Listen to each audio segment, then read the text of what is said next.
right, good evening, everyone, and welcome to our reorganization meeting, January 6, 2021. Notice that this meeting has been duly advertised in compliance with the provision of the Open Public Meeting Law. Please be advised that this meeting is being audio recorded for possible later playback. Everyone, kindly stand for the flag salute. I pledge allegiance to the flag of the United States of America, and to the republic, under God, one nation under God, with liberty and justice for all. liberty and justice for all. Okay. I know sometimes that we have some elected officials that may be on these calls during the reorganization. If you wish to say anything to the mayor and council at this time, please state your title and who you are, and proceed now.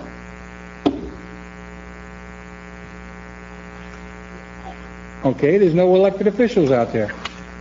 Then we'll have the presentation of certificate of elections, please.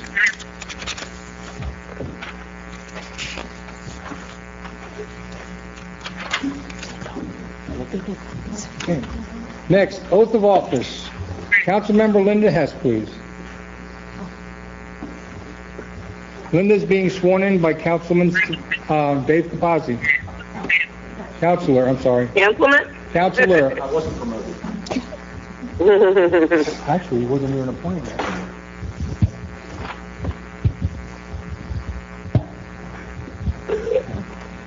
Please raise your right hand. Repeat after me. I state your name. I, Linda Hess, Do solemnly swear do solemnly swear that I will support that I will support the Constitution of the United States the Constitution of the United States and the Constitution of the State of New Jersey, and the Constitution of the State of New Jersey, and that I will bear true faith and allegiance and I will bear true faith and allegiance to the same to the same and to the governments and to the government established established in the United States in the United States and in this state and in this state under the authority under the authority of the people. of the people.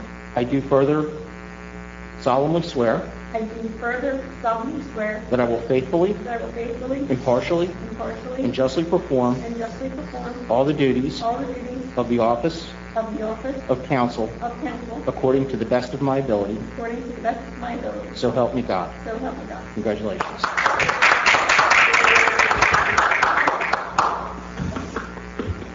Congratulations. Congratulations, Linda. Congratulations. Thank you. Next, Councilmember Sandy Synon, please. Please repeat after me. I state your name. I, Sandy Synon, Do solemnly swear do solemnly swear that I will support that I will support the Constitution of the United States the Constitution of the United States and the Constitution and the Constitution of the State of New Jersey, of the State of New Jersey, and that I will bear true faith and allegiance and that I will faith and allegiance to the same to the same and to the governments and to the government established in the United States established in the United States and in this state and in this state under the authority under the authority of the people. of the people. I do further solemnly swear I do further solemnly swear that I will faithfully, that I will faithfully, impartially, impartially, and justly perform and justly perform all the duties all the duties of the office of the office of council council according to the best of my ability. according to the best of my ability. So help me God. So help me God. Congratulations. Congratulations. Thank you. Congratulations.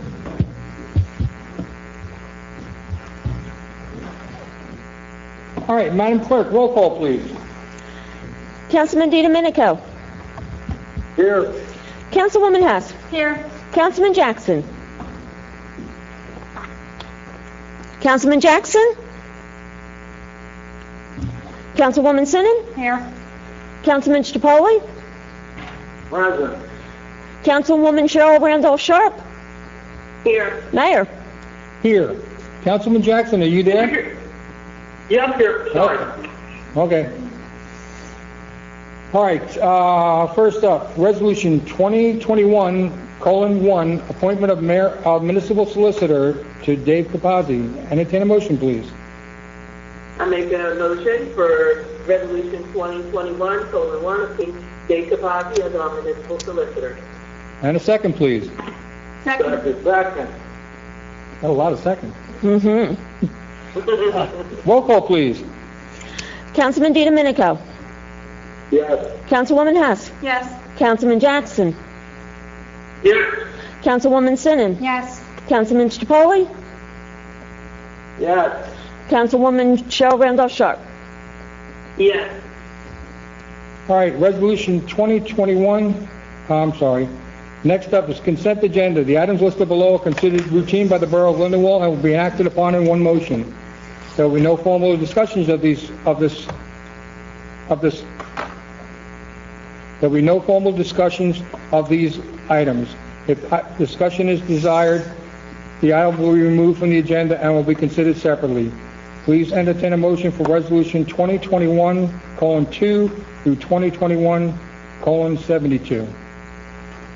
I'll make a motion for resolution, consent agenda items 2021:2 through 2021:72. And a second, please. Second. Second. Roll call, please.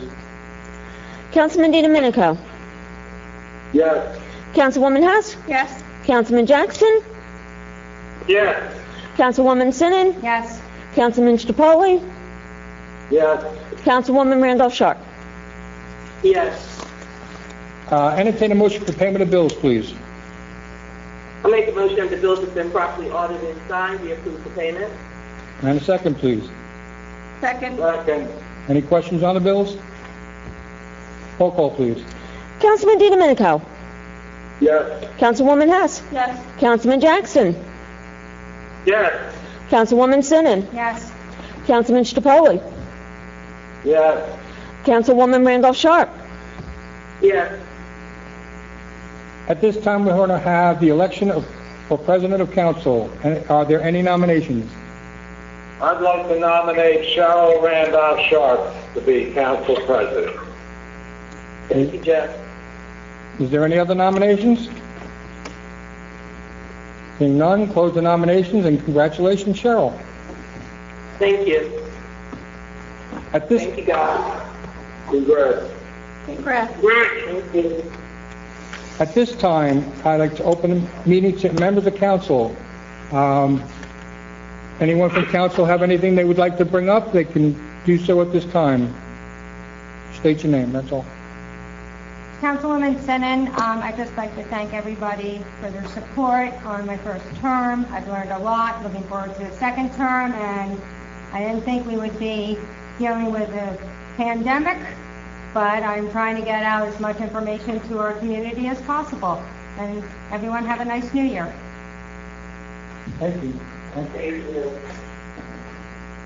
I just wanted to say congratulations to those candidates. It's a pleasure serving with you guys, especially in these times of different times that we live in right now.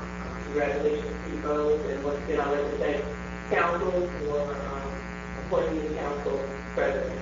I appreciate it. Thank you. And everybody have a great new year and a safe new year. Thank you. Anyone else? Okay. Linda, thank you, congratulations, and the rest of the Thank community and the world are happy and grateful. Fantastic New Year. Thank you very much. Thank you. Councilwoman Hess, I just want to thank everybody for re-election, and I will do my best in my departments. Hopefully, we have a good year. That's all. Thank you. Anyone else? The Mayor, Councilman Chipoli, I want to wish everyone a very happy, healthy, and prosperous 2021. Thank you. Thank you, sir. Joe, you in there?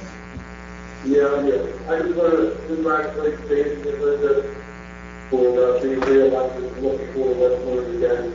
I want to wish everybody a happy and healthy new year, especially my wife, for supporting for the past 7 years. Thank you. Good evening, it's Dawn Thompson. Just wanted to congratulate both Councilwoman Synon and Hess. Look forward to continuing to work with you both. And just to wish everyone a happy, healthy, and prosperous new year. 2020 was rough, but we got through it, and we're definitely looking forward to this year. Thank you.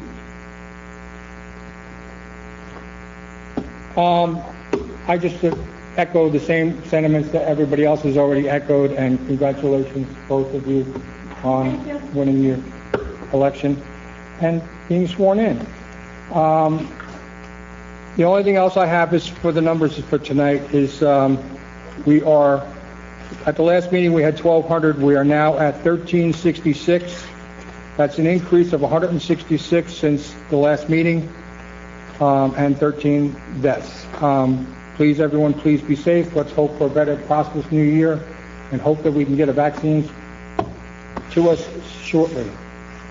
At this time, I'd like to open the meeting to the public. For anyone from the public wishing to speak, please state your name and address for the record, and please try to keep it to 5 minutes. So you do 637 Fifth Avenue. I just want to know what are your goals for this year to make Lindenwold better? Because right now we are the highest taxes, we have the lowest performing schools, and we have the highest crime. So what is the up? Well, I haven't given that much thought, so Diane, I'll have to get back to you on the goals for this year. But as right now, I haven't got any thoughts on that matter. All right, and my next question is, and what is the pilot program, and why do we have 4 of them? Counselor, you want to take this? Pilot program is a payment in lieu of taxes, usually in a property which has been designated in need of redevelopment. So it's also related to tax abatement? There's a tax abatement portion of it, yes, usually. It may be less than what ad valorem taxes would normally or otherwise be paid on the property. So why is it admission rates to Smith Towers, to Arbor House, and Arbor? Why do you have 4 of them in that? Well, Arbor is the only one I can speak to. The other ones were in prior to me, my tenure as solicitor. The Arborwood pilot was put into place to help encourage redevelopment of the property. It's been a failed property for a number of years. There's been high crime and there's been low tax collection. For example, the market conditions at the Arborwood property, if you look between the years 2006 and 2018, there's been a 60% decline in the value of properties per their fair market value and sale value at those properties.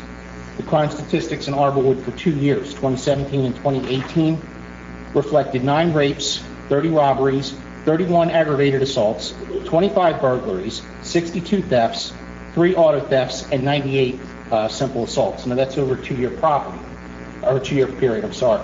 So the property's basically been failed for a long time with respect to the safety of the citizens that live in the property.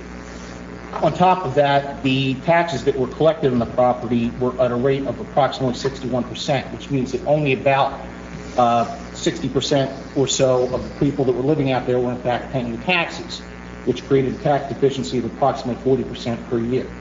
So in order to engage in the redevelopment, to come in and to solidify the property into single ownership, the governing body agreed to give them a pilot on the property, which actually increases the revenue that we were receiving previously. Because we were only receiving approximately 60% of the taxes that were supposed to be due on the property, we're now receiving a significant amount more than previously being received for those 3 properties now that it's under single ownership. For example, for the pilot years 1 and 2, we're receiving a net increase in tax revenue of approximately $699,000. For years 3 through 5, we're receiving a net increase in revenue of approximately $774,000 from what we were receiving previously, given the fact that there was only a collectability rate of approximately 60%. So it's to the great financial benefit of the town, as well as being able to finally have control over the property under single ownership and abate the various code issues, the public safety issues that we've had at the property through the years, which is why the governing body determined to offer the redeveloper a pilot. Does that answer your question, Diane? On top of that, the fact that there weren't any, that there was that 40% tax delinquency that was being not paid each year, which was costing the borough approximately $278,000 per year each year for that property to maintain in the condition that it was We've now also gotten payment on the various tax liens that nobody wanted, that we couldn't auction off, and the borough was able to get a positive tax or cash flow in the amount of approximately $764,000 for tax receivables and liens, which we never anticipated getting. So the project has worked out very, very well for the borough. It's been a very good financial benefit and bonus to the tax revenue being generated for 2020. That's on the community. Well, yeah, on top of that, I mean, all of that, there's crime statistics, to step out of character for a minute, one of the reasons that we did, well, there were many, many reasons that we did this. It was a financially failed property. We were not receiving tax revenue out of the Arborwoods. It was costing all of the taxpayers in Lindenwold, as I said, almost $300,000 a year.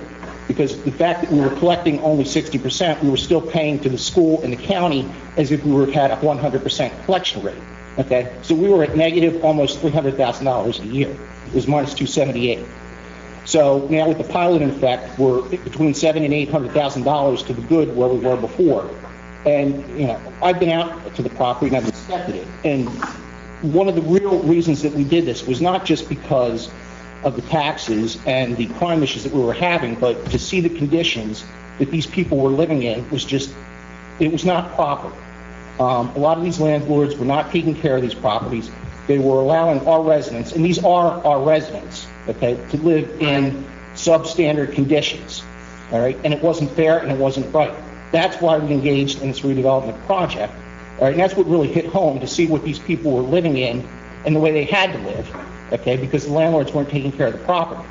So the governing body, having the courage and the foresight to finally do something about it, was why we entered into this redevelopment agreement and why the pilot was effectuated.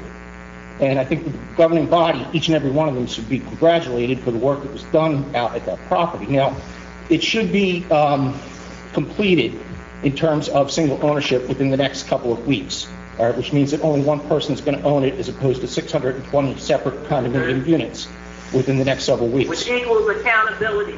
Correct, which is something that the town has not had out at that property for decades.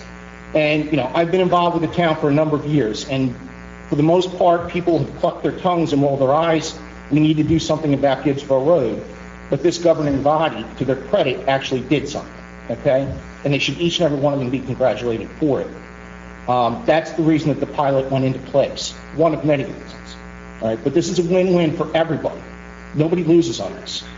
That property is going to be brought up to code. It's going to be a better place for people to live. It's going to be a positive tax revenue for the borough, and we're going to have control. All those crime statistics that I just gave to you are going to be a thing of the past. Again, because the governing body did something about it. Thank you, Councilor. Thank you. I appreciate that very much. Diane, does that answer your questions? Yes. Thank you. Anyone else from the public wishing to speak? Yes, my name is Tyler Simpson with 236 AMF. I'm also a youth football coach for Lindenwold. My question is, what was the thought process of canceling the youth football program, the midget youth football program? What thought process went into that? So I looked at the stats as far as all the numbers, as far as the CDC website, as far as the Lindenwold website, and as far as the Camden County website.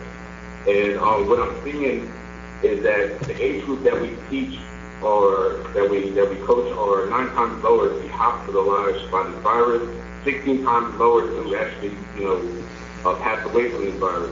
The virus actually, 8% of the virus actually ends up in death with 65 and older.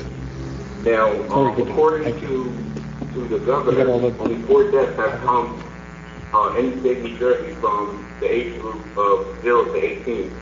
So I wanted to know, opening up the youth football program, would that be considered looking at the numbers? Actually, it's not based on the numbers. It's based on the governor. The governor said no. Yeah, he made that. He made it, not us. Right. As long as he says no, it's no. And especially in Lindenwold, because our numbers are through the roof. No, they're actually not as far as that age group. They're not. But how do you think they pass that on to older people in their homes and stuff? Like, their age group may not be affected, but they can also pass it on to other people. There was 2 juveniles in today's numbers. There was 4 from 10 and up, and out of 22. And they take it home. They do. And at the present time, as long as the governor's, as long as people get sick, but they're not dying from it. That's what I'm saying. Everybody gets sick, but and yes, the governor, he actually gave a shout out to a football coach that was in North Jersey. So the governor knows about football. Other towns, surrounding towns, Pennsauken, Winslow, Pine Hill, they all had football programs and haven't had any incidents. And when they did have an incident, they shut down. They do with the CDC. CDC guidelines, they shut down for 2 weeks, and there's been no problem after that. Sir, all I can tell you is if the governor tells me it's okay to do it, then I will open it up. But until he says that, I can't do it. I can't open it up. And the surrounding towns, there's a couple of towns that have done it, and yes, I agree with you. It's possible that it is something good for them, but at the present time, until he tells me go ahead and open up for outdoor sports for the kids, there's nothing I can do. My hands are tied. I hope that answers your question. Anything where he said it's not allowed open because other towns are open. I see guidelines for it as long as we follow the guidelines. So I don't see where you can't have it. I would reach out to the state and see what the rules are. It's been so long since it's been out there. Craig, by any strange chance, do you remember what the ordinance was that set it down? The executive order? I'm sorry, Mayor, I do not at this time. Give us some. When I looked on the website, it's make sure everybody has the mask, make sure they distancing, and also hand sanitizer. So every time they come up the field, hand sanitizer. It's all drawn out right on the CDC website. All right. And also on the Camden County website for outdoor sports. Can you do me a favor? Can you give me a call into the Borough Hall tomorrow and leave your name and phone number with the Borough Clerk so I can get to you about some other information that's in regards to this as well. And maybe you'll have a better understanding of what else is going on. Well, Rich, I'm on the NewJersey.com site right now, and it says indoor high school youth group sports suspended in New Jersey until January under New Jersey COVID rules. Right. This is pretty much it's outdoor. I believe. You're talking about football. Right, but there's outside. yes. I'm. All right. Let me see if I can see. Yeah. Well, hold on. Yeah. Just give me a call tomorrow. Give the office a call tomorrow, and she'll get me your phone number and stuff, and I'll give you a call sometime tomorrow. Whatever good time is good for you. Just let her know. All right. Okay, no problem. Thank you. Is there a specific time you want me to call? At any time in the morning, just leave your phone number with her, and after I get back to my doctor's appointment, I'll make it a point to call you if I can. No problem, thank you. All right, thanks. Anyone else in the public wishing to speak? Seeing none, close the meeting to the public and entertain a motion for adjournment. So moved. And a second, please. Second. All in favor? Aye. Opposed? Thank you, everyone, for a very successful reorganization.